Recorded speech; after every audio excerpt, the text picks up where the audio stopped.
Is there such a thing as writer's block? Well, what does it take to be super creative over the course of a career, over 10 years, 20 years, 30 years, 40 years? 4 specific nootropics that you can use to improve your creativity.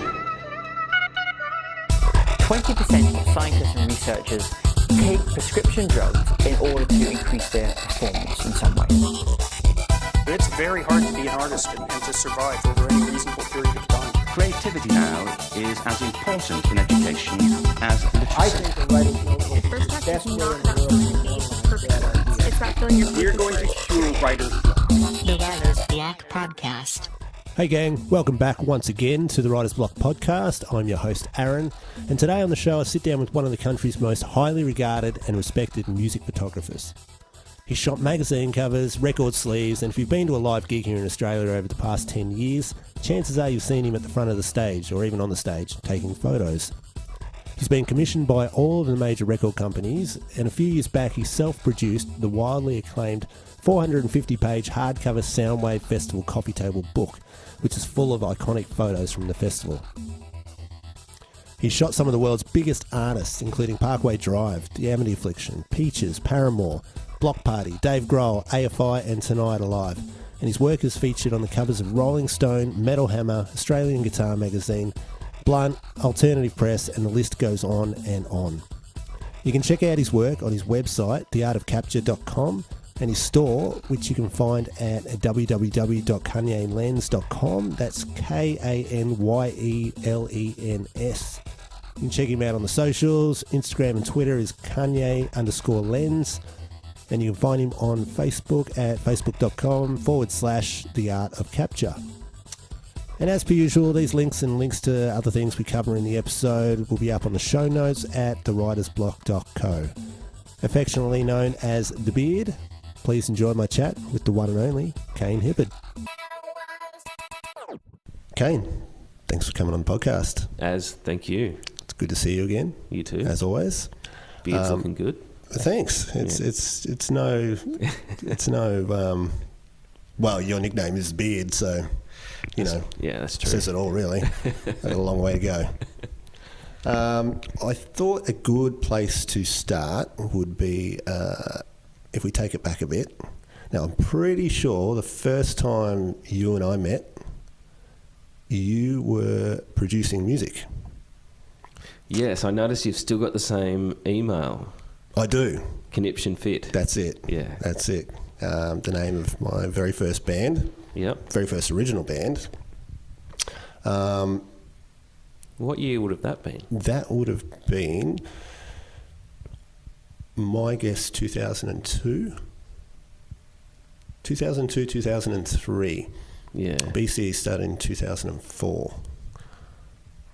Yeah, those days feel like they're so long ago. It does feel like a long time ago. And so I can't even go back and go, like with projects or anything like that, try and go back through dates. Like it's just a time that's gone. Like I know what happened, but just the time frame and references. Yeah. How long had you been producing music for? Well, I'd been doing that since I finished uni. So I studied music at uni. Okay. Studied performance, but I'm not a very good performer. Right. And I sort of went down more of the recording technology side of things. And so that's sort of where I got interested in then producing and, working with bands, recording, all that sort of stuff. Okay. Because as a player, I'm very average. Right. But I don't think I've ever seen you play. No, it's a good thing. But as a bit of a musical brain of sort of putting things together and just a natural, I like to think it feels like it comes easy to me thinking about music and, sounds and what works and what doesn't and things like that, yeah. Yeah, cool. And these memories are in patches because it's so long ago. Like we went, Conniption Fit, I think it was. We went and recorded a little EP, 4-track EP, I think, 4 or 5 tracks with you. Where was that? Was that down at Back Beach? Or was yes. That? Yeah, it was. Yeah. See, I can't even remember that. That's the one in Greensboro. Or No. So Back Beach. No. We talked about Back Beach, I think. Okay, so that was in Jet Studio. That could be right. Yeah. So that was a rehearsal. Off Grimshaw Street. Yeah, so that was a rehearsal studio that I used to volunteer at one day a week. That's right. And that's where I still know people that I met you there during that phase, but also a guy, Caleb Williams, who manages the Amity Affliction and Body Jar and a heap of other bands. He used to play in a band there, and I met him there. And there's a few other management type people that I've met there, like through their, playing, rehearsing and stuff like that. Okay. So, yeah. Klinger, remember Klinger? Yeah. And Ben Birchall? Yeah, they used to rehearse there. Right. Yeah. That's crazy. So apart from recording us, I also saw your name on the credits for the band Underside. Correct. And that was done at Back Beach, I think? Yeah, so that was one where, and that all ties into obviously where we're sitting right now. Absolutely. Which I'm sure is no coincidence? No mistake, no coincidence. So that was, Back Beach was a studio down in Rye, and Super Heist. So D.W. Norton used to work out of there. Right. And a guy called Mark Rochelle used to own it. And it's back in Vicious Vinyl with Madison Avenue and all those. Yep. So Mark used to do more of the dance pop stuff, and Richie used to do all the heavy metal stuff. And I would then get all the stuff that they didn't want to do, and as well as trying to bring in my own work. And I think Richie broke his leg he was sick or couldn't do it anyway. He had a session booked in with his band Underside. He couldn't do it. I'd actually sprained my ankle, that's right, because there's photos of me sitting there like with my foot up on a chair. And so that's how I met Underside. So it was like, Richie couldn't do it, you're going to have to do this. Right. And that's how that started. So that was one of those things where we could have missed that meeting altogether, and possibly could have never have met. Although I kind of feel like we would have, because I was sort of in that punk rock scene a little bit anyway. So, and I did some work for Amusement Only, and they were Underside, and that were quite good mates. So we may have met, but yeah, it could have been. Yeah, they were good mates, and I was probably the biggest Punisher of a fan back then. Like both those bands were like my two favourite Melbourne bands. Yeah. And funnily enough, where we're sitting is it owned or managed by Pen? Yeah. Daniel Penny, who was the guitarist. So he and the head creative here is Lyndon, the singer. The singer, yeah. Yeah. And so they all, even when Underside started, they were just like a design team. Pen was always really good at business and had just a knack for design. Didn't Lyndon and work with Pen? Yeah. So they had a business through his dad's business, but they used to do all the design and stuff. Yep. And then they just grew, and they get another employee, and eventually he went out and did his own thing. And then it's obviously they're both awesome at what they do. Yeah. And here they are. That's crazy. Yeah. And I've just still managed to sneak in under the wings and be a part of things. That's awesome. Yeah. We'll talk more about this place shortly. But going back to the producing, the transition from producing music to photography, how did that sort of come about? That was something where, I don't know, it's kind of a 7-year itch in a way. I feel like it's a 7-year itch looking back on things. And so when I was working at the studio, especially down at Back Beach, I just used to sleep at the studio, and it's a tough slog recording and working bands at that level, because you're always under the pump. There's never enough time. You're trying to do the best you can with what you've got. Anyway, it's exhausting, and being away from home, sleeping on the floor, and I just kind of got over the whole thing. And I think I'd been doing it for maybe 5 or 6 years, and it was just like, and this is something that I've only thought about recently, but it's also, the better I get at things, the more anxiety I get about things, because then it's like, people now expect a certain level, and it's like, well, now I have to keep producing that. Yeah. And it's only actually, I think I was thinking about this after I was reading some of the questions you sent through. And so that was one of the things I sort of got a bit like, I'm a bit, I don't really feel like I'm good. And especially with engineering and stuff, it's, it's all subjective. It's all what you think is good and maybe someone else doesn't think is good. And then there's not only is there the arrangements part, but you got the sounds, you got the mix.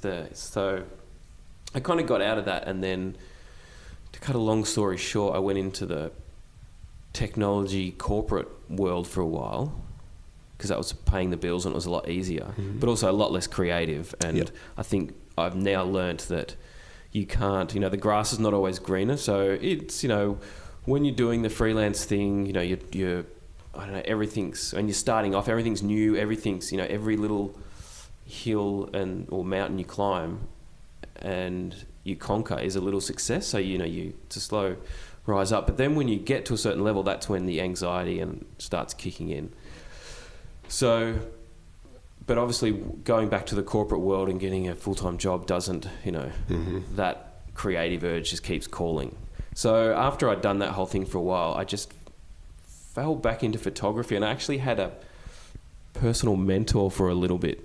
And it was almost probably 6 years of doing the corporate thing, and I'm like, I'm bored, because I was traveling a lot. It was a great job. I got paid reasonably well, and I got to travel the world. But it was kind of like, it's not, am I going to do this for the rest of my life? Yeah. Like, I can't do it. And he was sort of telling me, all right, what do you like to do? And it's like, I don't even know. Like, I wasn't playing music. I wasn't involved in music, apart from running a record label. And it was around the time that Jadden, who's now Jadden from Unified, he had his label Boomtown, and we had this little thing called Get Up Records, and Underside were on that. I remember that. And we were actually going to merge our labels together. Boomtown and Get Up Records were going to become this one entity, and we we're going to do something together. And I think on the day, we even had contracts and things written up, and on the day Jadden's like, you know what, I don't want to do this, I want to keep doing my own thing. Right. It's the best decision he ever made, because we went nowhere and lost all our money. And they exploded. Yeah, and he's obviously a lot better at A&Ring than I ever was. So, so that's that little side note. And then, where was I going from there? So I'd gone... so he was saying, what do you like to do? And I'd sort of gotten into photography because I was travelling a lot. And I'm like, well, I like photography. And he's like, well, why don't you go and study photography? And I kind of did that on a whim. And even I went and studied RMIT, and even that, because you had to put a folio together and write a little essay, I actually did that the night before the cut-off. I was around at a friend's house, and I think the cut-off was maybe 7 o'clock on a Friday night, and it was like 6 o'clock, and I was like, I'm going to go apply for this. So I threw some pictures together, wrote this like, I want to be a photographer because blah, blah, blah, and I actually got in. That's crazy. And I even went to study photography with no real, goal of what I was going to do. It was like, well, this is just something I'm going to go do for. I'm going to go back to study. And in my mind, it was actually I was thinking, I'll just shoot interiors or something like that, because I thought, well, that's boring as hell. So not many people would be doing it. Yeah. And it's kind of funny that I even went in with that mentor, because with that mindset, because it's such a competitive field, and it's even more so competitive now that it's all digital. And here's me going, I'm just going to do some photography that I think's shit, because I think it's boring. And I mean, that's just terrible to even think that's where I was thinking that's where my next journey would go. Yeah, okay. So then fast forward, going through uni, you have to shoot assignments and things like that. I've got a lot of friends in bands, I'd take their portraits for assignments and saying, hey, if I can shoot this, then I'll give you a photo for whatever. And at that time, some of those bands started to become big. So bands like the Getaway Plan, like the early Boomtown bands, I knew through Jadden, and those bands started to rise. And obviously, the more successful a band gets, more people see your work, and it just slowly grows. So it wasn't even something I thought, I'm going to become a music photographer. Like it's not even a job that I thought existed. Yeah. And then all of a sudden, it just sort of happened. And were you still working? Yeah, so I was part-time at this like technology job. Right. And I was really lucky because the company had just been bought out. So it was actually it was owned by just a guy in Queensland, and I used to work from home in Melbourne. And then the company got bought out by a bigger company. And I kind of felt like all along I went back to part-time, but they wanted to get rid of me. So it was kind of a thing where they wanted to get rid of me. I didn't want to work there. And in the end, like I was actually getting paid to work part-time, but I was actually on tour half the time anyway. And then one day they rang up and said, oh, look, we're going to have to, we don't need you anymore. And it was like, oh, well, that actually lasted 6 months longer than I thought it would. Yeah. And I was lucky at that point, the photography, I just had enough to, I could live off. Was that like a scary moment at the same time, thinking, It was the first time in like 6 years since I'd had since I was a freelance audio engineer that I was back in exactly the same boat, right at the bottom of a whole new industry. Yeah. Going, oh, okay, well, here I am again. Yeah. I thought I didn't like this, but apparently I do. Yeah. So I think it's got a lot to do with it's just being creative. But I also love, like, it's so exciting because every new person you meet, every new little win, every new band likes your photo or band puts your photo up there.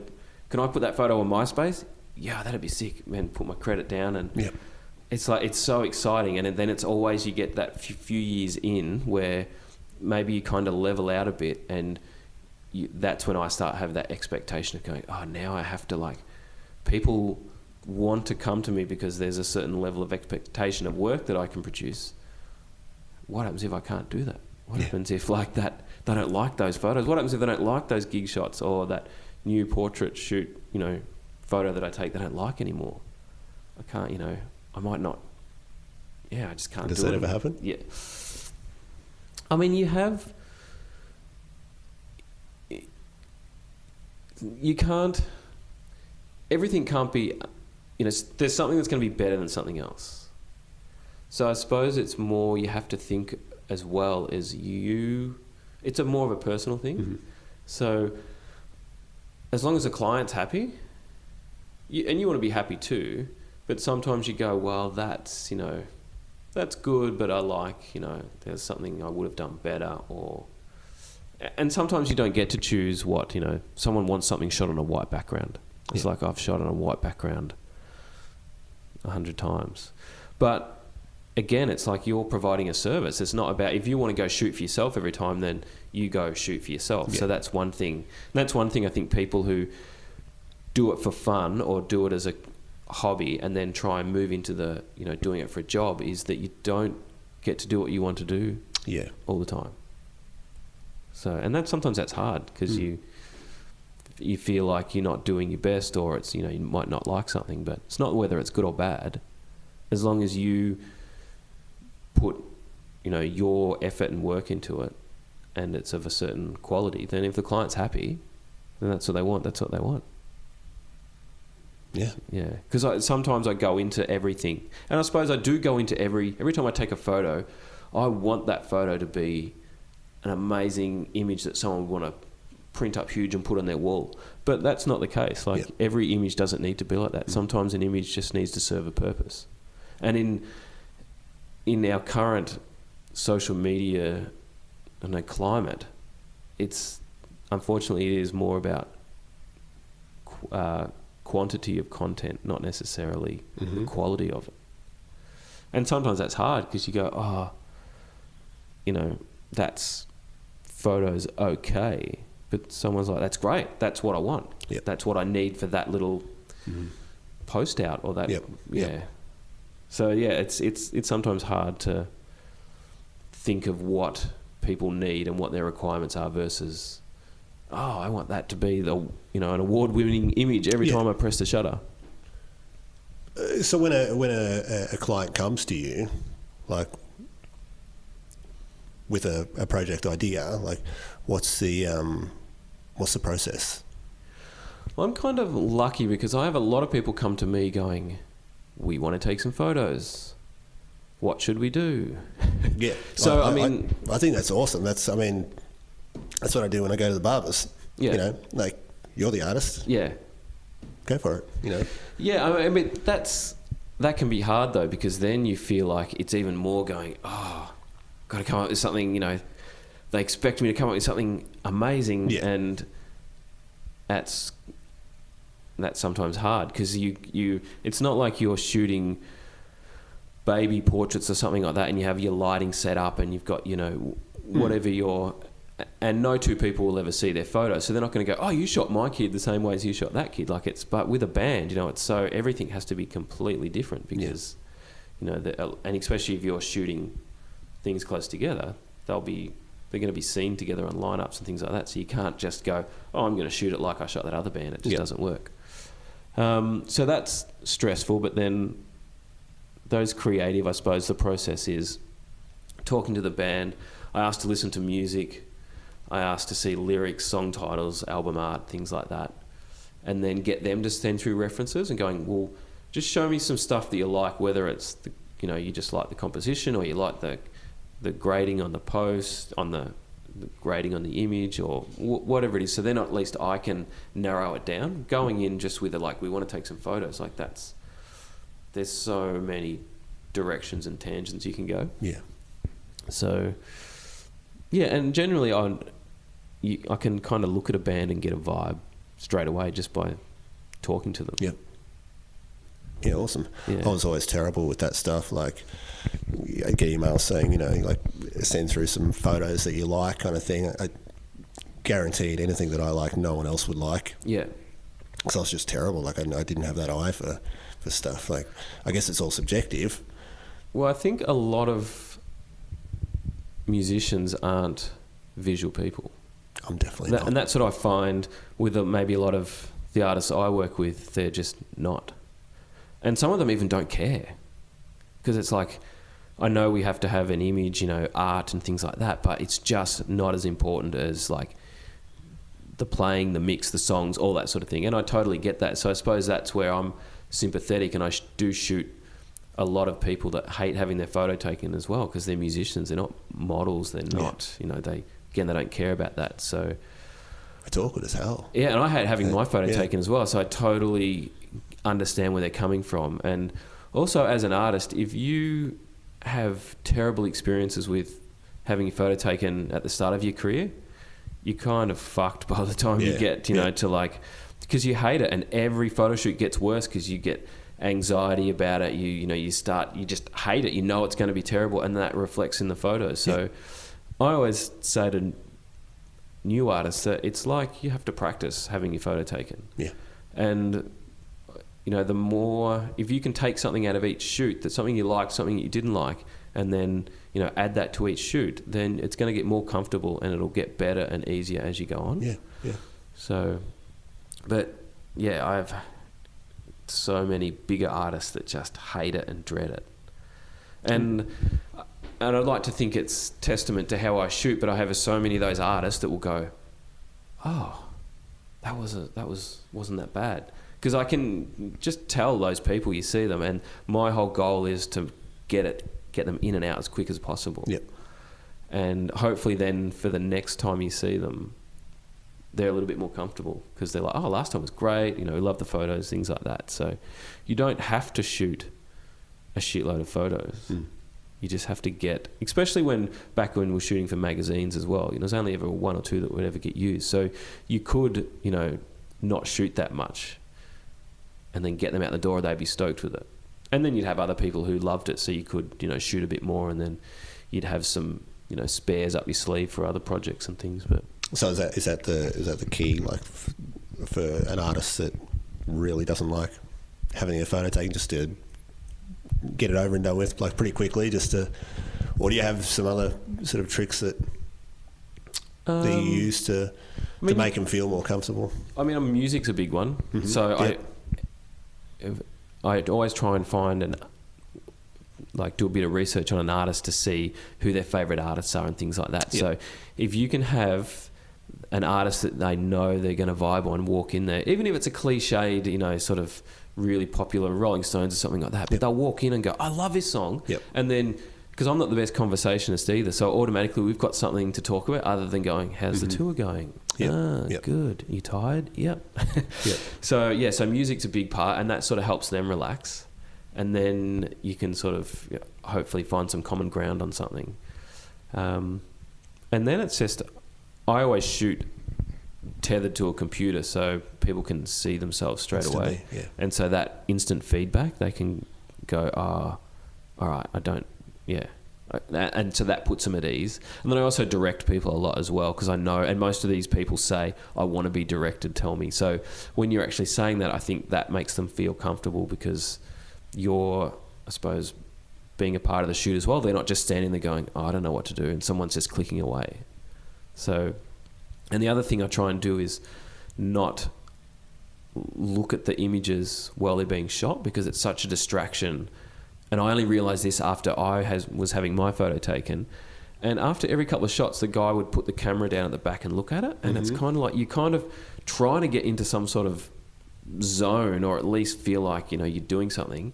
And then they put the camera down and you kind of, you lose it all. So I try and at least shoot in like 5-10 minute bursts, and then we'll have a look at things. And that's, tends to help people rather than the stop-start motion of taking photos, stopping, starting. Yep. You do a lot of live photography as well.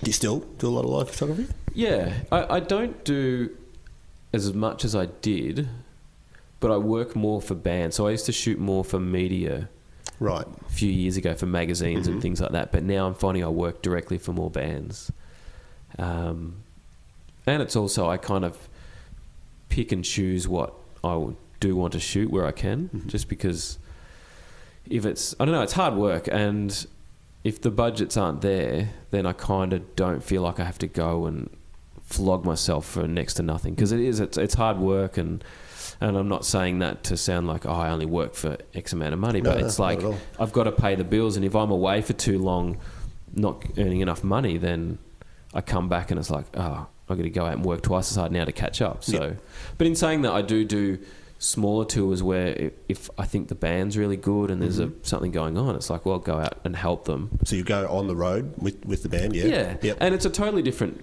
thing. Like, when you're flying and hoteling, it's a totally different way you capture a band, because there's generally not that camaraderie. Everyone goes to the show, they'll go to sound check, do that. Half the time they come back to the hotel, come back an hour before show, you get an hour of pre-show, they get in the car, go home, you don't see them again. Yep. Where when you're in a van together, you get everything. And that's like, I really like documenting that sort of stuff. It's, the older you get, the harder it is. Yeah, but, can imagine. But yeah, that sort of stuff. And if you pick the right band, hopefully it's all about picking that band where you think that are going to go on to that next stage of their career. So then all of a sudden you've got this gritty, stuff where they'll never do that again. They progress from driving around in a van, doing overnight drives, to, hopefully flying and playing bigger venues and things like that. Yeah. That's awesome. But that's exciting, and it's exciting as well to see a band at that stage when it's all just bubbling and, Yeah. I remember you coming on the road with Horsell Common. When it was Horsell Common in Fiction or Morning Tide. Was that was the BCE? And BCE, yeah, so that was, Horsell Common, Morning Tide. Because I think there was another, and there was a Boomtown Showdown thing going on in there somewhere as well that we might have done shows. I remember you coming on the road for that, and there was some crazy moments captured. The Hoey Moey. For sure.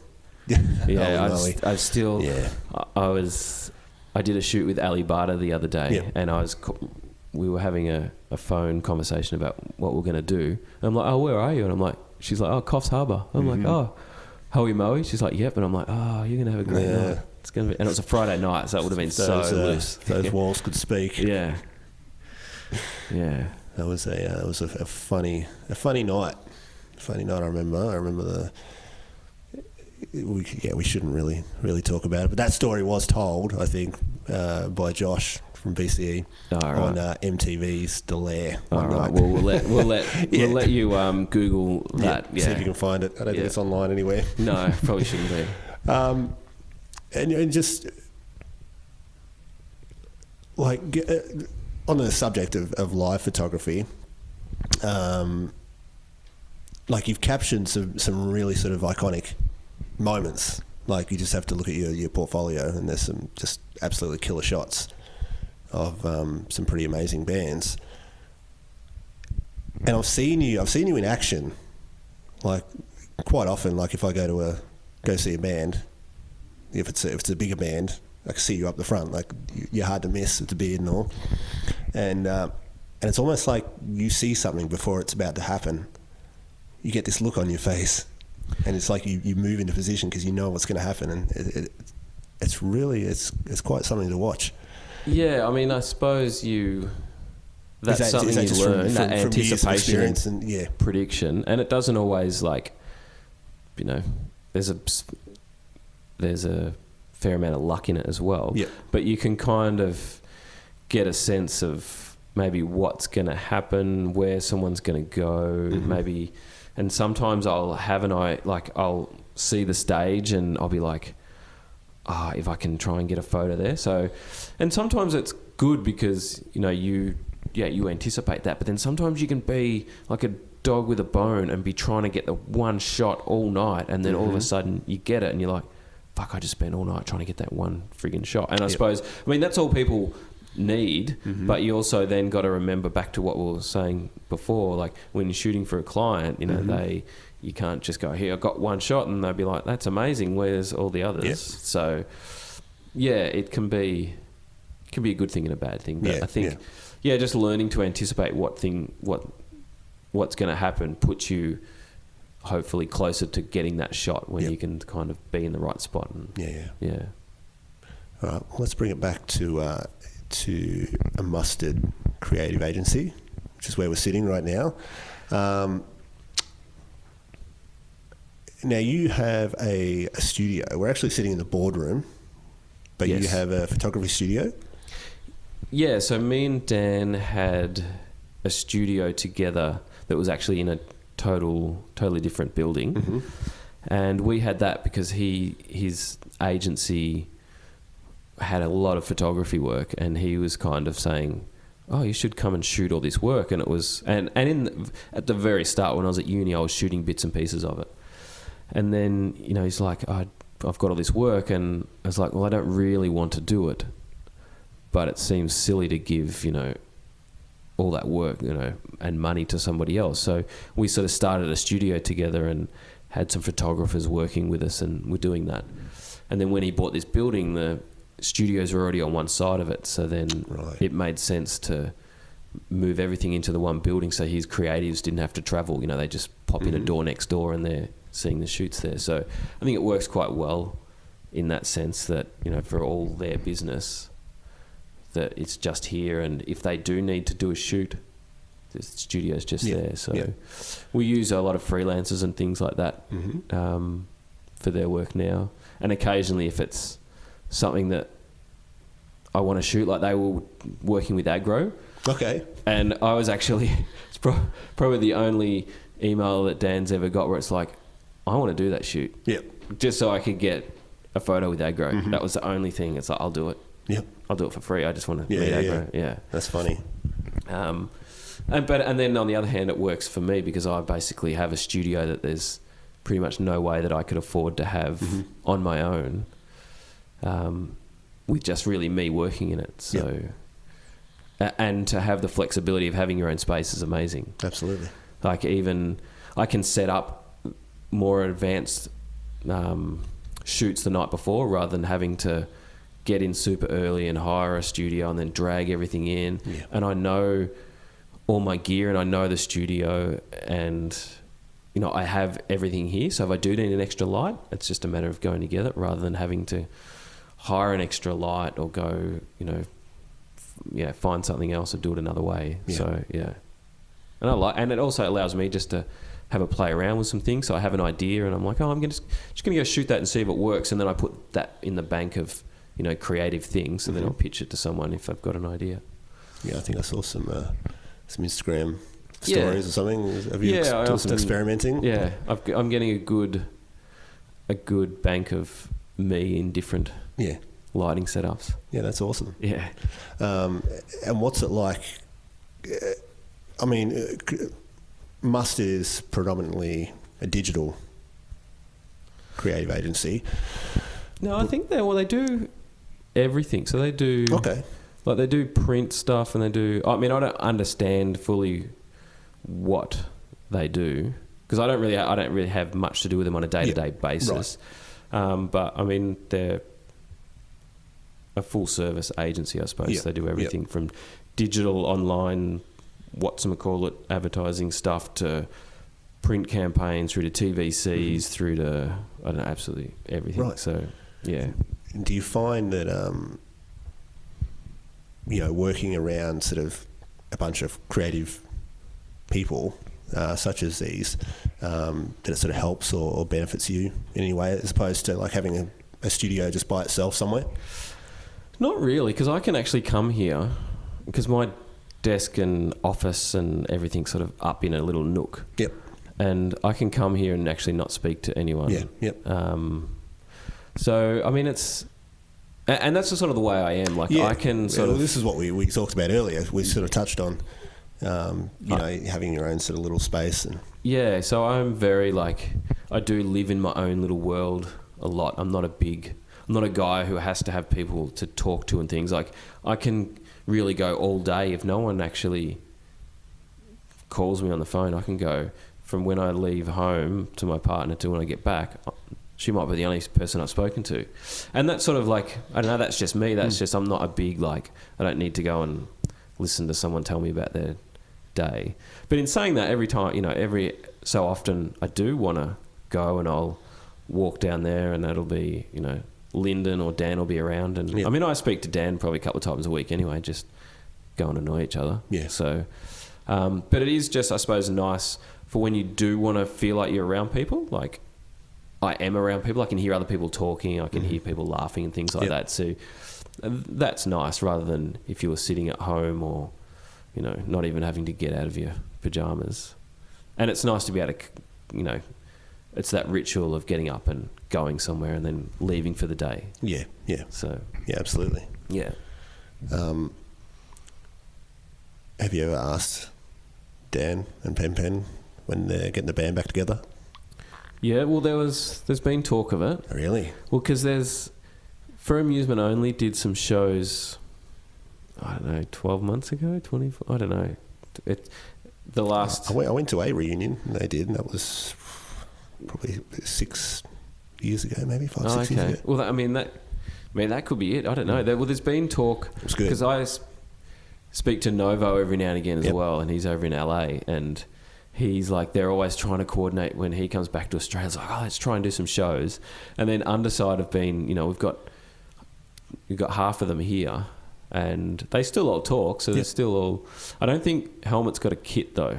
Right. So, yeah. It could be arranged. Yeah, it could be arranged. I know they're definitely keen. Pen's got about 4 guitars up in his office. Yeah, perfect. So, him and Lyndon still... Yeah, they still play and have a bit of a bash every now and again. Yep. You never know. Never know. You never know. I'm excited just thinking about it. Yeah. It'd be awesome. I'll be up the front again. There's a whole heap of Underside merch here if you want. Is there really? Yeah. That's crazy. Yeah. I'll be able to raid that later on. I lost my my Underside EP. Oh, well, I have the case. Yeah. The CD that I put into the CD player in the car, but I missed the actual thing. So and it went on top. Yeah. And slid in, and it's in a dashboard of a XE Falcon somewhere. Who knows? Well, all the merch is here, so Nice. we'll go shopping later on. Sounds great.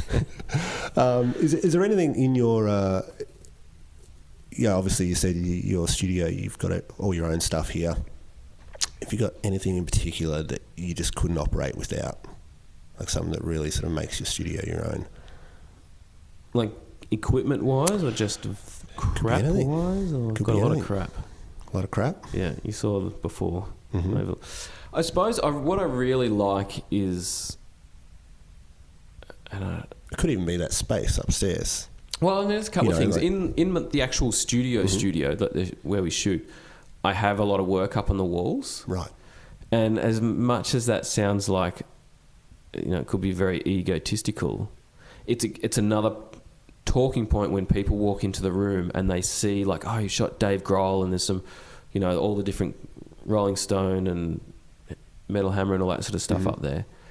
And especially for the international artists, it's just that another thing, you know, that puts them at ease, going, oh, I shot some of these people and I've, you know, been in that magazine, and there's some live photos as well, and there's that one of the Amity Affliction where it's shot from overhead, and that's always a talking point. People always ask, how did I do that? And then also where the venue is, because the Palace is not around anymore. That's right.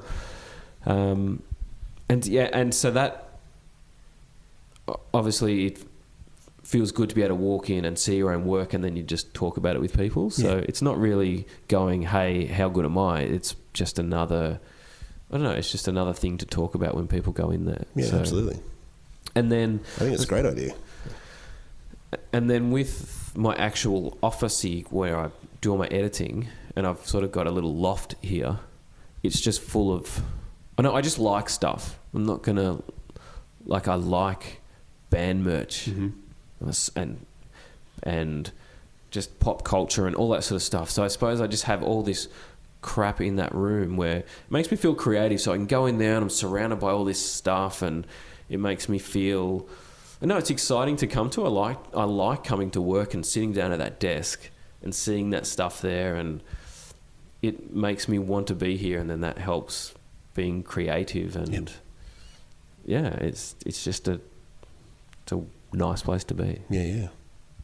And what do you do like to ensure that you're always sort of at the top of your game? Well, I mean, I'm a staunch believer in the old saying is you're only ever as good as your last, you know, whether it's a photo shoot or song that you wrote or album you produced. So it's like I go into every job thinking this could be the last job that I ever do, and it's got to be as good as I can do it. And I've sort of come to the realization, and this is just for me, is that as long as I do my best, that's all I can ask for personally. But my best, I have a very high, what's the word? High Have a bar. High bar. I have a very high bar. So as long as I've tried my best, that's all I can do. Because I used to beat myself up with like little things where, I suppose it's like an artist being on stage where, you know, an artist will come off stage going, oh, I just had a fucking shit show, because they'll focus on a couple of things, you know, maybe a wrong note or there was a glitch or something like that, and no one in the audience noticed that. They had the best time of their life, but they're focusing on those little things. And I suppose I do that with something in a photo. It's like, oh, that light's not quite right, or, you know. But as long as, you know, you can't think about that. If you did your best, and one thing I always try and do now is reflect. Every time I do a shoot, whether it's a gig or portrait shoot, I kind of sit back and look at the work and go, what am I not happy with, and how can I make sure that doesn't happen again? Yeah. And so then as long as you're learning from your mistakes, or not even mistakes, but learn from those things that you're unhappy with, then, you know, that's really all you can do. Yeah. That's awesome. And that's good enough. Like, and it's not even, maybe good enough's not even the word. It's just like, that's what you do, and it's life. You're only human. Nice. I like it. Got deep. Yeah, I like it. A couple of things. I noticed on your, we'll go into your day-to-day, what your day-to-day sort of looks like. Yeah. But first, I noticed quite a few clips of you running on your social media. Is this a daily thing, like the exercise? So this is something, I've almost been at it for about 2 years now. And I read, it was over Christmas, and I read an article about, I don't know, how to be your best or one of those stupid things. But something that sort of stuck to me is like, especially when you're a freelance, you want to be someone that people want to be around. And not that I was ever overweight or, you know, I was a bit tubby, but I wasn't, you know. But I just wanted to be, all right, if I'm going to have to spend time with people, I just want to be fit and healthy and just being the best person I can be. Yeah. And because, you know, I'd hate to think that as stupid as it may sound, you don't want to lose a I don't know, a touring gig because all of a sudden people are like, oh, he's not that much. Just don't want to be around him. And maybe that's got nothing to do with, being physical or, more of a mental thing. But it's like all those things are interconnected. So it's like, all right, I just want to get fit and be healthy. And it's also, the older you get, you have to start looking after yourself. I'd spent so many years... I'd spent so many years sitting in a chair that I'd actually tried to run about 7 years previously. That 0 to 5 get off the couch thing. Yep. And I just was like, I'm just going to go out and start running. And I did that, and my back and knees and everything. And it was just from not doing exercise for that many years. And it's like, well, you're just older. You can't do that. You're not in your 20s anymore. Yep. So it took me a long time to actually get to the point where I could run just from going in to an osteo and stretching and all that sort of stuff. And he was even saying, I don't think you should run. You need to do something more low impact stretches. And it's like, no, I want to run. I want to be able to do something where I am no matter where. So if it's on tour or if I'm traveling.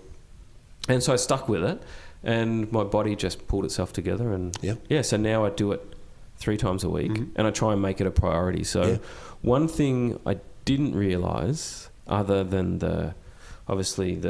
you look better, you feel better, is the mental aspect. Absolutely. And that's what, to me now, it's like, it's great, like I feel better and I look better, but fuck all of that. It's like, it's mentally, it's really helping me with that anxiety we were talking about before.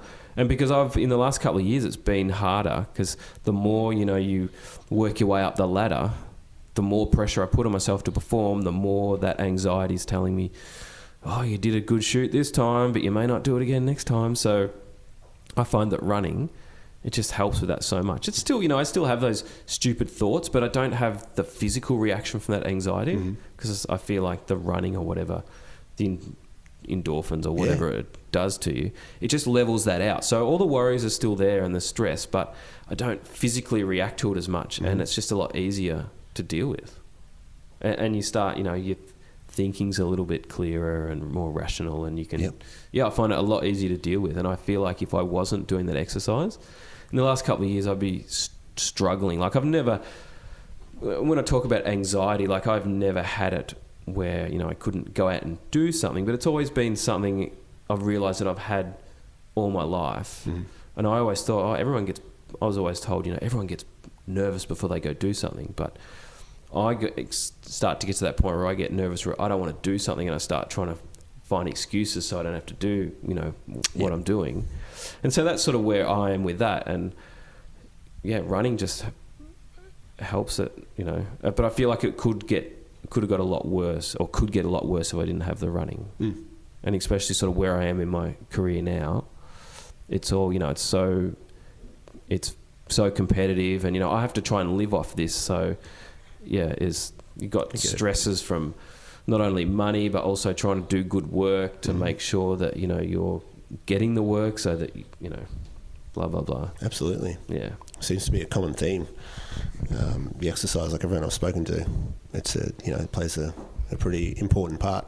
And as you said, as you get older, it's just something you've got to do. Otherwise you end up that hunched over old man. Exactly. At 60, Yeah, and your body, you're just not going to... There's a point where you just won't be able to reverse exactly. all the damage that you've done by not exercising. Yep. And I found that the more I exercised, the better I ate. And not even like trying to go, I'm going to eat, salads or this or that, but I just crave healthier food when I've done some good exercise. So, yeah. And how do you juggle the work-life balance, especially like if you're, I guess, on the road, or like if you're shooting live gigs, it's obviously late at night. Yeah, it's hard. It all depends on the tour. I just did a tour with the Wombats, and it was only I think 7 day, only away for 7 days, but I got 2 runs in. Yep. So it all depends on how you're touring. Like we weren't having early lobby calls, and it was we're doing festival shows, so we didn't have to be there till later. Yep. But then if you're doing some of the Australian runs where it's show after show after show, so it's early lobby calls, and especially when then I'm editing, so that's the other thing people forget, is that if I have to turn around photos the next day, I'm always the last to bed because I'm doing my thing, but I still have to get up with everyone else to. So that's a bit harder. I try and just go for walks and things like that because you just get tired but it's also just trying to make it a priority. So sometimes you just go, you know what, fuck it, do it, pull yourself together. Stop sooking about it. You know you're going to feel amazing afterwards. Yeah. And sometimes it just takes that. So absolutely, you do have to. You can't get too upset for yourself not doing it. But if there is an option, if there is a period to do it, you can't go, oh, I'm just going to stay in bed. Like, if there's a time, go do it. Yep. But if there's not, then that's just the way it is. We'll catch up and get home. Yeah, I almost see it as a bit like a challenge. Yeah. If I don't feel like doing it, it's like, oh fuck, now I have to do it. Yeah. Well, there's that guilt. I have an amazing guilty conscience where I know that if I could have gone and done something, and I go, oh, I'm not going to do it, I'll spend the rest of the day in a shitty mood because I didn't go do it. Yep. And then that's just waste. Like, you're just going to waste the whole day. You might as well just go do it because you have to do it. Yep, exactly. Yeah. Let's talk about your day to day. I'd imagine it probably differs quite a lot.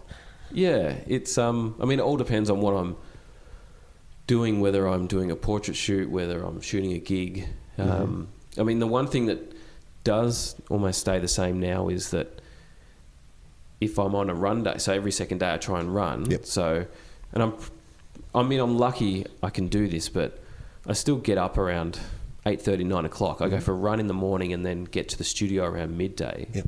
And then I'll do, maybe I'm processing or retouching photos, or maybe working on creative. I always try and basically organise my meetings and things around a run if I can. Awesome. And especially if I've got to shoot that night, then it's fine. Like I used to, if I was shooting a gig, I used to always still start early, and then I'd get to like 6 o'clock and be like, I just want to go home. But now I've got to go to a gig, and you'd just be over it. So I've given myself going, well, if you're working late, you can start late. It's fine. You're not wasting time. And that's it. I have so many like internal conversations where like, you should be working. You're wasting time. Why aren't you working on something? But you got to give yourself that time to just not think about work or do other things. It's so easy to think you've got 24 hours a day, you're a freelancer, you have to work for 24 hours a day. It's just it's just not healthy, and it's just not conducive. Like I feel like since I've started running, I'm actually probably working less, but I'm not working less. It's probably just... You're probably being more productive. Yeah. And I probably, like, the time that I would come in, I just probably fuck around and sit on social media anyway. Yeah. So I might as well go for a run. Yeah. And then I find when I'm running, sometimes that's, I'm still thinking about what I have to do, or I'm still like, I've still got to come up for an idea with this thing. So it's not like you're not working, it's just, actually physically doing things. Like I still, on a run day, I still get up, first thing I do is check email to make sure that there's nothing that I really have to do. Yep. And then I'll go for a run. Yep. So it's just having that flexibility and using it to my advantage. If I'm, if I'm in this position, I might as well do it. Absolutely. There's no point in like, I don't know, beating myself up and trying to think I have to work all these hours. Like that's the whole thing. Is you're meant to be making it easier for yourself. That's it. Yeah. That's it. And what do you do to switch off? Watch movies. Watch a movie? I mean, I'm influenced a lot by lighting, like cinematography and things like that. I'm always like freeze framing a movie and taking a photo of it on my phone. We're like, oh, that's a really nice shot, and I really like the lighting and things like that. Yeah, right. So, but yeah, I love film and cinema and storytelling and stuff like that. So, yeah. Do you ever go to like live theatre? Not really. Not really? No. And probably more for the fact that I don't have a hookup in live theatre. Right. Yep. It's, I went to see American Idiot, and that was on. I heard that was really good. Yeah. Yeah, it was really interesting because I didn't really know what to expect. Yeah. But I like Green Day, so it was not like I was not going to like it. Yeah. Yeah. But apparently it was a bit different to the American. I've seen some of the American stuff on TV, so Right, it's okay. kind of just a different.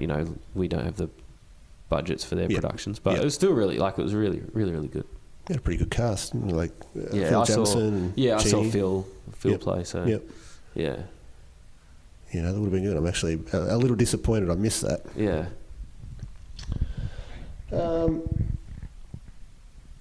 Let's talk about your home project. Something So I've seen a few clips of. Tell us about that. so This one looks really. It looks different. Yeah, so I'm working on another long-term project that we'll probably touch on a bit later. But I wanted something that I could, and I'm not really talking or showing anything like that. So, but I wanted to start doing something that I could show, and it's also that I don't usually shoot the way that I'm shooting these things. It's more. I suppose I got the idea. I went and shot Tim Rogers because I wanted to have some images to enter, I think, for the National Photographic Portrait Competition. Okay. And I just read Tim's book over Christmas, and it just, the images and the poetic, prose that he creates when he's talking about his home. I was like, I just have to go shoot him in his home. I want to go see it. And so I shot him in his house, and it was amazing. I literally just set up the camera, and we pretty much had a conversation, and I just was pressing the button at random times, and then every now and again I'd say, direct him a little bit. But I wanted something that was really an honest shot. Like, a lot of my work is quite, it's either creative or conceptual, or it's lit quite technically, where this is only ever use a couple of lights, and I wanted people to get, I don't know, just that it's real, that a real moment that I've captured, and something that's maybe a little bit vulnerable, so it's stripping away maybe a few layers of the artist. And I think by shooting them in their home, you're automatically stripping away some of that, because you're seeing where they live.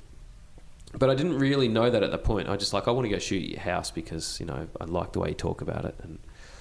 And then I went and shot Declan from British India.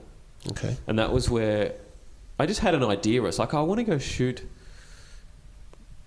Declan with his shirt off, because I originally wanted to shoot Tim with his shirt off. And then when I got there, and I don't know if Tim didn't read the email or whatever, but it didn't look like he was ready to take his shirt off, and I kind of felt a bit awkward, and what we had going on was great anyway, so it's like, I'll just, it's fine, won't worry about that. But I did want to shoot, I thought of Declan when I was looking at some other images, and I kind of feel like Declan's quite vulnerable in his lyrics, especially in the last album. It was I felt like he exposed a lot more of himself, and so I was like, I just want to, we'll try it. And even he was like, I don't know, I trust you. I kind of feel a bit uncomfortable, but let's give it a go. It's because it was totally new for him as well. And I wanted to shoot him because I've shot him in British India so many times, but I never actually get to shoot him by himself. And that's with a lot of these images. I'm always shooting groups of people, and I don't get to focus on just one person. So that's another thing about this series, is for me just shooting on one person, and I can try and, I don't know, draw out the emotion from just one person rather than trying to capture that with multiple people. And so I shot Declan on his bed, and I was really happy with the way that came up as well, because that kind of felt really raw. And I've been putting these on Instagram, and just the Tim one, that was some of the most likes I've ever had on an image. So I'm kind of like going, I didn't think that would have got the reaction that it did. I think because it's well, from my point of view, it's so different. Like, it's still in the music world, but it's so different for what we're used to seeing from you. Yeah. But it's good. Like, it's he's Tim Rogers. He's such an iconic Australian musician.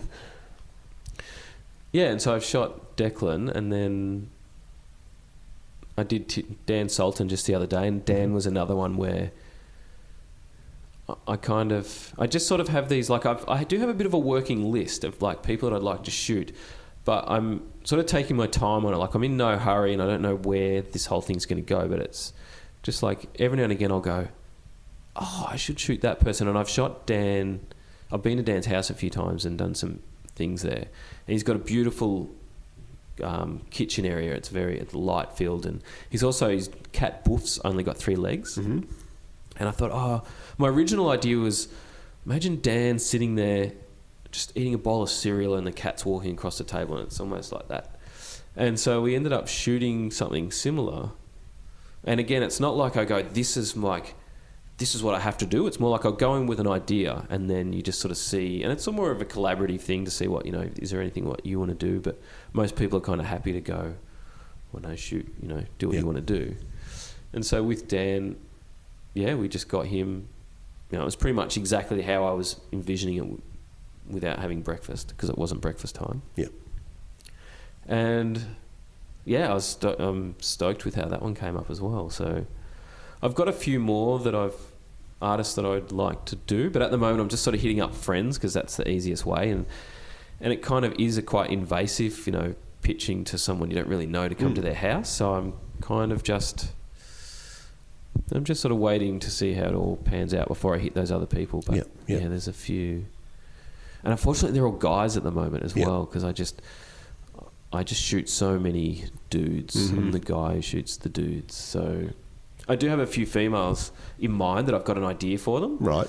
And I kind of know them, but I don't have the relationship where I can just text them going, hey, can I do a photo? So, but I think but we'll get there. I think, we'll see what happens. And is this one of those projects that you're doing one of the things I was going to ask you is, what do you do to stay motivated and to be inspired?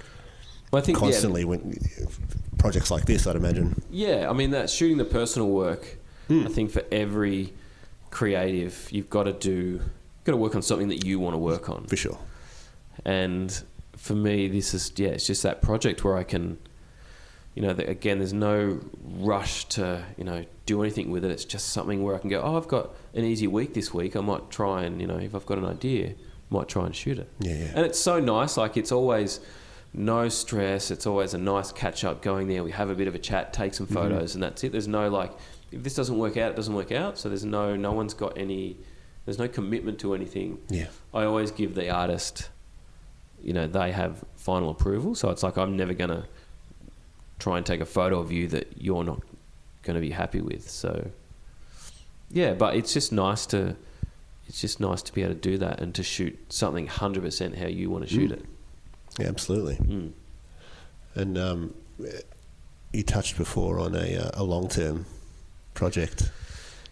So this is something I've been working on since 2014, and the whole thing is, like, a lot of people know about it. It's not like the world's biggest kept secret, but I've been keeping it off social media because I want people to, when I finally finish it, go, how the fuck did you do that? Yeah.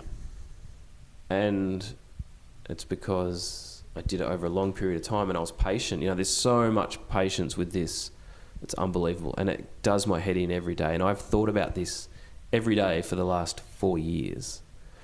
So it's kind of hard. And so many times I just want to put something on social media, especially when, you get a win and I get a new shot done. But I know it's going to be all worth it when I do finally launch it, and people will be like, fuck, this is amazing. And the other thing is, I want people to come and, it's going to be an exhibition. So I want people to come and see the exhibition. It's not going to be online. I don't want to share images. And because it's taking so long, if I said to people, I'm working on this thing, by the time it gets launched, they'll be either like, I thought that happened ages ago, or like, it feels old. And with the whole social media and people, I don't want people to just gloss over, like, this is consuming my life more than you'll ever know until you actually see it. And I kind of feel like I owe it to myself, because every part of it has been meticulously planned, from how it's been shot, the equipment it's being shot with, to how it's going to be printed, the paper it's going to be printed on, the subject matter. It's all, I've put a lot of thought and effort into how it's all going to happen. So I really want people to, be blown away when they see it. I think they will. From what I know, from what I've seen, it's pretty impressive. At what point do you say that's enough? Like, Well, that's the beauty of it, because Yeah. no one knows what I'm doing. So Yep. if it takes me another 10 years, Yep. it takes me another 10 years. But there'll be a point where I'll know, Right. where it's like, I'm done. Like, Yep. I can't, because it involves other people. So I can't, it's not just a process of me going, I need to take another 20 photos. Yep. Like there's a process involved in making it all happen. And so that's where the time frame Yep. goes in. And because it's it's an international thing, so it's like all over the world, there's like money costs and things like that. Funding it yourself, you can't just work on it full time, because I'd be broke. Yeah, for sure. 2 years ago. Do you think you'll do exhibitions overseas for it as Yeah, well? the whole thing is it's planned Yep. to be like London, New York, LA, and then Australia. That's awesome. Yeah. And everyone, I know I hate talking about it, because everyone's just like, fuck, will you just tell us what it is? Yeah. But everyone who I've spoke about to it vibes on it so much. And the little saying, oh, I'm going to have an exhibition in, I already know that will happen. Yep. So it's just a matter of time. And yeah, you just got to be patient about these things. Like these things, it just takes time. Yeah. There's so many different elements and, jigsaw puzzle, putting it all together. But it's very exciting, and I'll be very happy when it's done. But in saying that, I've also been trying to focus on the journey, because I know one day I'll be looking at an exhibition, it'll be opening night, and I'll be like, fuck, I did it. This is what I've dreamed of for the last X amount of years. And that's going to go in 24 hours. Absolutely. Where you kind of have to remember, and this is the whole journey of even being a creative, from where you start to where you finish, and that might be your whole life, is you've got to enjoy what you're doing now, because this is what it's about. Absolutely. It's about the process, and it's about the end result, but it's the process, because the end result happens so quick. It's the journey to get there. And it's so hard, because I've always been, got to finish that, so I want to start doing the next thing. And yeah, that's another thing that I've learned, is got to try and slow down and enjoy the process and the day-to-day and getting there. It's what it is. Yeah. It's the journey. It's so cliche, but it's so true. No, it's so true. And I know exactly what you mean. I have a business idea at the end of this, but I'm not really focused on that. Yeah. I'm enjoying the process of getting to that. Well, exactly. It's about it's about this conversation, meeting the people, and that's absolutely. one thing. With the thing that I've been doing is that it's all the interactions and the people you meet, and that's what's exciting. And that's the other thing about the project, is that it's there's going to be a great exhibition, but the actual story of me creating it is almost more important and more interesting than the actual end result. Yeah. And that's with a lot of things. It's like some of those iconic albums and tours and things like that. It's like, yeah, they did a show each night or whatever, but it's about all the stuff that happened around it and that journey. Yeah, definitely. Yeah, it's so easy just to want to get it done, next thing. Yep, Yeah. for sure. What's been your personal highlights? In the whole photography, The whole thing.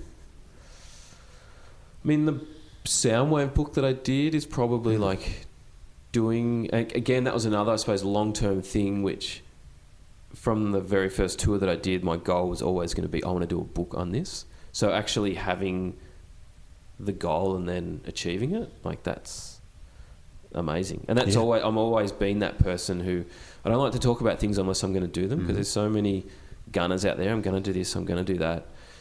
People announce, oh, I'm starting a business, and all they've done is built a website. And it's so, I'm kind of that, I like to talk about things when I've done them, not when I'm doing them. But yeah, the book, and I've done a few solo exhibitions, and all these things I did by myself. There's never any funding behind it. It was just something that I said, I'm going to go do. And this is me being a stubborn idiot and maybe being a bit shy, but it's like, I'll just do it myself, because I don't have to fucking deal with other people. Maybe it costs more money, whatever, but you just do it and get it done. And so there's those things. More satisfying. Yeah. I mean, having this space is pretty amazing. I mean, I'm so lucky that this, as I was saying, if D.W. Norton hadn't have been unavailable for that underside, we might not even be here. But I'm sure I'd be in a different space. But this is just, I'm so lucky. Like, we'll still be out of Jets. Yeah. And then I suppose just some of the relationships from bands and things like that. You end up with lifelong friends, and there's just so many good people in the music industry in bands that just don't get the recognition for just being good people. Yeah. So those relationships and meeting those people, and it's pretty amazing. Yeah. Don't think we have too much more to sort of go through. I've got 5 questions that I ask everyone. The first being, what would you do differently if your rent and your bills were taken care of? If anything, Well, I'd probably be working on my project full time. Yeah. So I think that's where, and I think about this all the time. Mm-hmm. So I would probably still doing what I'm doing, but I would be able to go on tour with that band in a van and not have to worry, not have to worry about making money from it. And that's the hardest thing with this thing, is that you're working in a creative field, you're working with, music bands that, there's not enough money for everyone to go around for a start. So it's hard.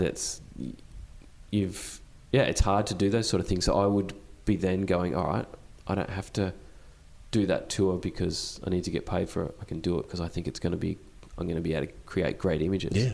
And on the other plus side of that, I don't have to tour with bands I don't really want to tour with, or go shoot shows that I don't really want to. In saying that, though, I think that, when you don't have to do those things, you miss out. Like, I've shot so many shows where it's like, oh, this is going to be shit, and it turns out to be amazing. So, but I'd probably just shoot those things that I want to shoot. I'd still be doing what I'm doing, but I'd probably, be working on those personal projects and, Yeah, nice. Yeah. I'd normally ask this if you're suffering from writer's block, but in your case, it'd be more of a creativity block, I guess. What would be your go-to move? What would you do to try and overcome that? Yeah, that's a tough one. Because I do go through... I'm in a pretty good place at the moment. A couple of years ago, I just felt like I hadn't done it all, but it was just like, I just don't know. Like, I'm just coming up with the same shit, and... I think it's just, you got to... I just try and get out of my head and go do something you wouldn't normally do. So maybe go look at art. Like, I can get inspired by the weirdest things, but if you're looking at the same things, you're getting inspired. So I'd go to an art gallery or an exhibition, or I try and stay away from other photographers' work, because then you go, I want to do something like that. So you kind of get too influenced. So... cinematography, as we were talking about before, art and illustration. If I could draw, I reckon if I could draw, I would give up photography. Like, it's just that I can't draw, so I need a camera to create my pictures. Yeah. So just going to look at different things and just getting out of your everyday, and music's a big one. Like, even listening to different music. I've been listening to a lot of instrumental soundtrack stuff. Right. That's like Nick Cave and Warren Ellis, a lot of their work. And then a lot of my partner's into horror movies. So she started collecting all the Death Waltz horror soundtracks. And then from that, because I've always been a John Carpenter movie fan, but I've never really thought about the soundtrack too much. And then Stranger Things is obviously just John Carpenter-esque anyway. So I've sort of gone back down a John Carpenter rabbit hole, a lot of those 80s sort of synth. And then now I'm discovering all these people that have been influenced by John Carpenter. So soundtrack stuff's great to listen to. Yeah, that's awesome. Yeah. What's one thing you wish they taught you in school?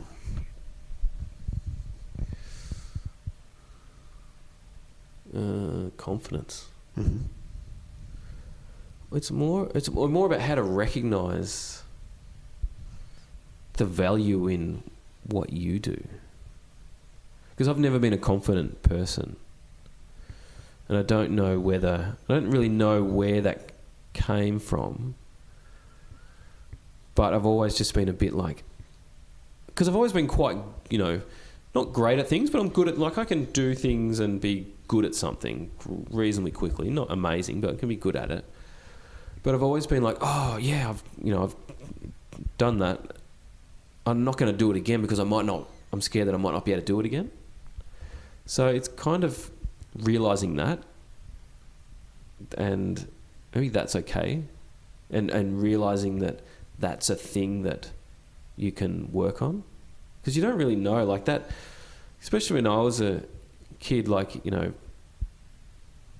anxiety and all that sort of stuff, it was more like, I mean, I don't know what it's like for young people now, but it was never, if you didn't want to do something, it was kind of like going, well, just suck it up and do it. And maybe there's an element to that. I don't know. This is just me speaking personally. Maybe there is an element. It's too easy to go, I don't want to do that. But I think it's all within yourself, and you have to realise that if you don't want to do something, why you're not doing it, or why you're scared, and figuring out ways to overcome that. And then if that's beyond you, then, obviously getting help. And maybe talking to other people as well. Maybe that's what I needed to do. Like, I never really spoke about things like that with my friends. It was always just like going, it's just me. I just need to get on with things. Any favourite books or podcasts? I don't really listen to podcasts. It's something that I got into.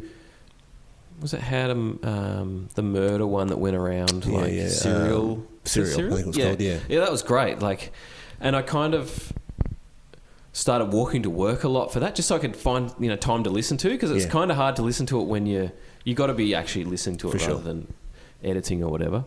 But I haven't really got... and This American Life I started to listen to a little bit. But I haven't really gotten into any. And I know I see people raving about them, and I'm like, I've got to remember that. And then I don't. And then books. I've been reading... It's kind of like trash for diehard fans, I suppose. Matthew Riley. It's an Australian artist called Matthew Riley. Okay. And he writes these fast-paced action books. And it's like every action, because I love a good action movie. It's like every good action movie, and it's you can't put it down. It's just boom, boom, boom, and ridiculous shit happens. And he's got a few recurring titles where, he's an Australian guy, and his first book got rejected so many times, and then now he's like, a multi-million book selling, and he's one of those guys where his books get optioned for movies, but they've yet to make one, because it's going to have to be like big blockbuster with all the shit that goes on. Like The Rock needs to be in it, basically.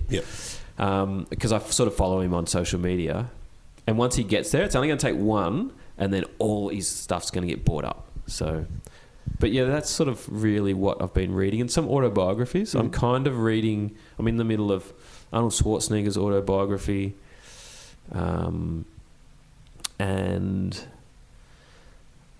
the guy from I can't remember now. Tom Petty. Okay. And Neil Young. Right.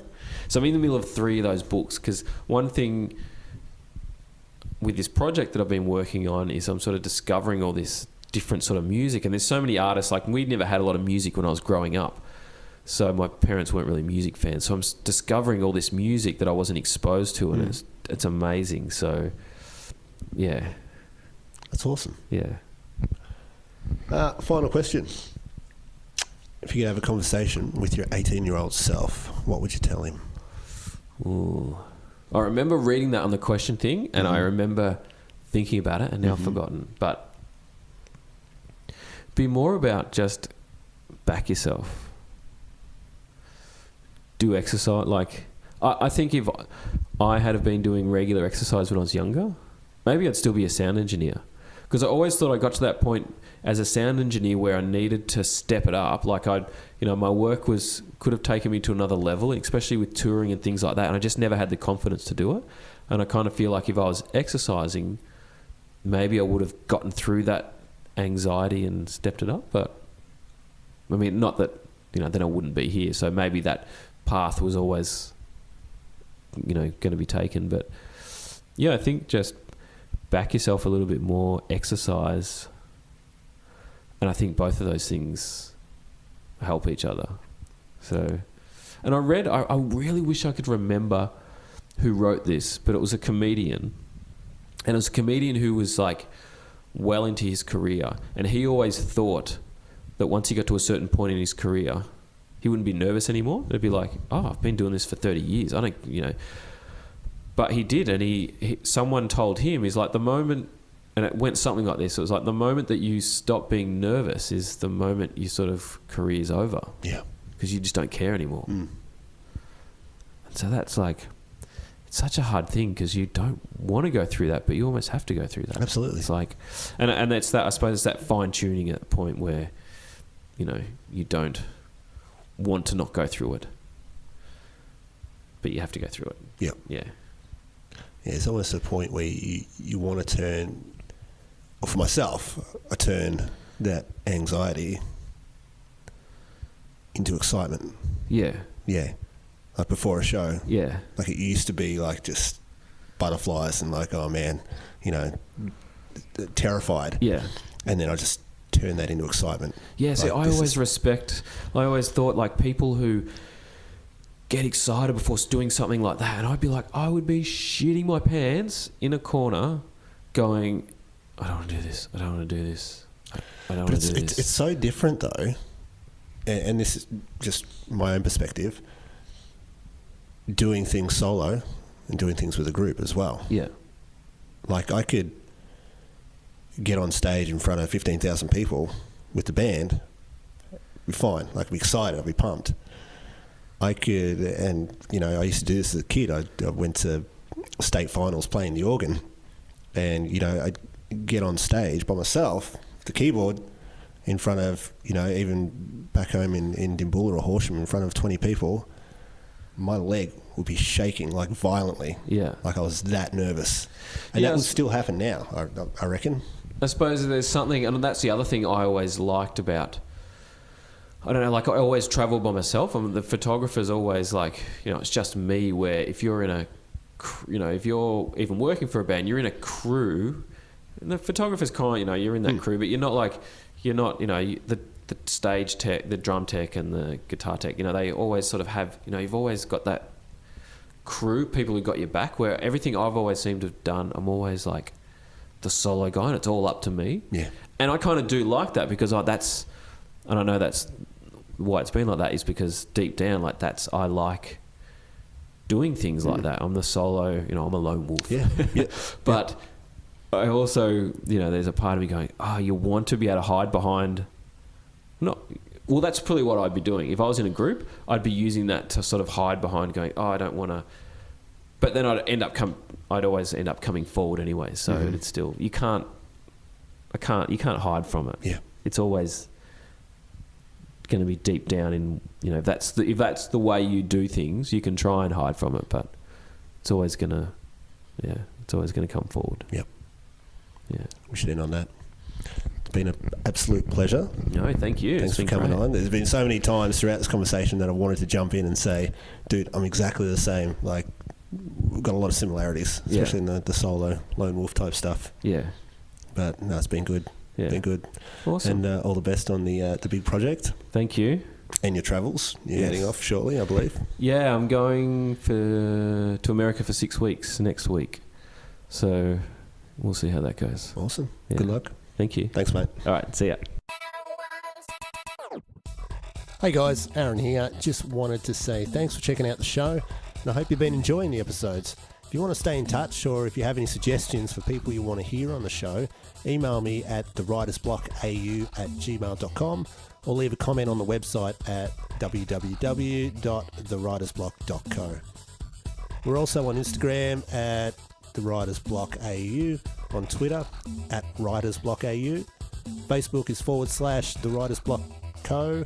And we even have a YouTube channel, which we need more subscribers before we can get a proper URL. So just search The Writers Bloc Podcast and you'll find it. Or hit up our website and follow the link from there. Finally, if you can leave a review and rating on whichever platform you listen to this on, that would be amazing. It helps spread the word and it gets the podcast into more ears. Thanks, guys. See you next time.